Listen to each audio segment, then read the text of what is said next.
nalilito ka pa rin kung saan maglalagay ng supports and ng resistances, i-share ko sa'yo kung paano in 1 minute. So number 1 point, kailangan makahanap ka lang ng area kung saan madalas sila nagkakaroon ng mga desisyon. Lagay natin, ayan, yan yung support level na maganda. So saan pa? Ito, hanap pa tayo ulit. Support area. Yan, sa case na to, tignan mo. Dito sa area na to, maraming nagde-decide na mag-buy. Tapos dito, nag-decide sila mag-buy.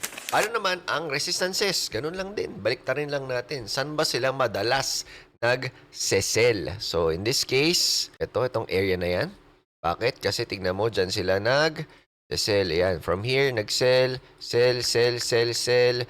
And then, pwede ka rin maglagay dito, no? Isa pa. Ayan. So, from here, nag-sell, and then nag-sell. Make sure mo lang maglagay ka sa mga areas kung saan nagkakaroon ng decision yung market. Sabi nga ni Coach X, saan lang yung maraming tusok?